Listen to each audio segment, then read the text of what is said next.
Cars.com Auto Review.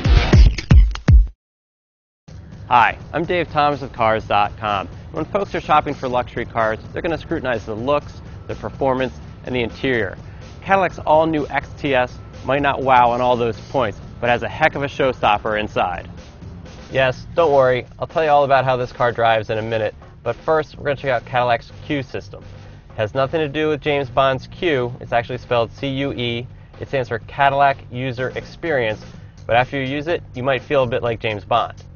First things first, there are no physical buttons on this control panel. It's all digital. Other cars have similar systems, but I like Cadillac's. It does it a bit better, mainly because it sends a pulse of physical feedback through the console when you touch a button. So you hit your cooled seats, it actually pulsates, and your cooled seats turn on to let you know you touched it, it activated. You don't have to take your eyes off the road quite as much. Even the trickiest of controls, like this slider for the volume, work really well in the Cadillac. I've tested Lincoln's version. It was hunting all over the place when I put my finger on it. It was trying to look at the road. Here, you can put 1 or 2 fingers on the slider, just slide up and back, and the volume goes up and down just like you expect. There's also an 8-inch touchscreen.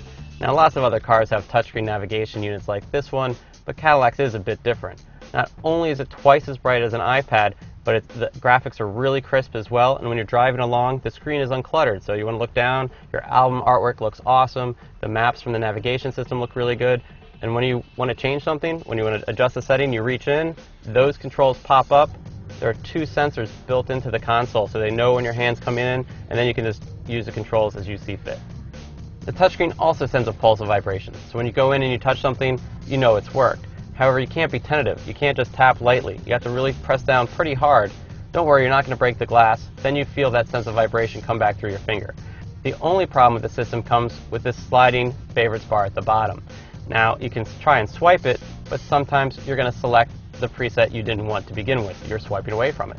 So you kind of have to hold down and drag it. But if you hold it down too long, you're going to change what your favorite preset is, and you got something you don't want. Why am I spending so much time talking about preset bar? Because the presets are pretty cool. Now, for music, you can save your favorite artist, album, song title, and kind of come up with some clever ones here, and that's really useful. But you can also save stuff from your contact list, like your wife's phone number, your boss's phone number, maybe your therapist's phone number, and of course navigation functions too, like finding your home or your office, but it also saves search. So if you want to search for the closest Starbucks, you can just save that search on this preset. And anytime you want to find a near Starbucks, anywhere you are, no matter what town, you just hit that search, it'll find the closest one to you. And you can mix and match all these presets. You can store up to 60 of them. So if you spend most of your time driving around listening to Pearl Jam, calling your wife, finding the nearest Starbucks, you can have all those in one preset section. But wait, there's one more feature that's going to wow your passengers. It's this hidden cargo compartment behind the controls. And it has a USB connection in there, so that's where you can plug in your iPod or your iPhone.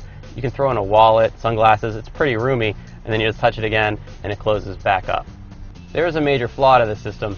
It collects a lot of fingerprints, but Cadillac gives you one of these so you can wipe it down. Okay, it seems we only have about 30 seconds left of this video, so let's find out how this thing drives. The XTS is not a speed demon. It only comes with a 304 horsepower V6 engine. And while 304 horsepower may sound like a lot, this is a large sedan, over 200 inches long. So if you want a faster car, look elsewhere. The XTS is also a front-wheel drive car with all-wheel drive optional, like the one we have here. And this tester really did handle well, and the ride was quite comfortable. How roomy is it? Well, up front, it definitely takes on the competition. And in back, look at all this leg room. Plenty of room back here. How nice is it? The materials are pretty nice, right up there with Lexus. The trunk has 18 cubic feet, fits golf bags.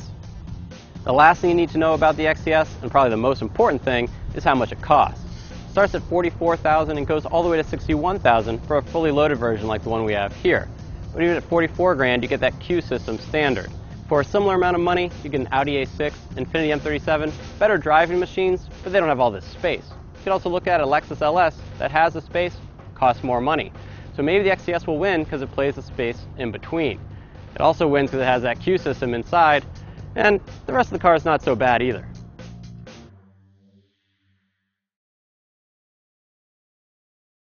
For more car-related news, go to Cars.com or our blog, KickingTires.net.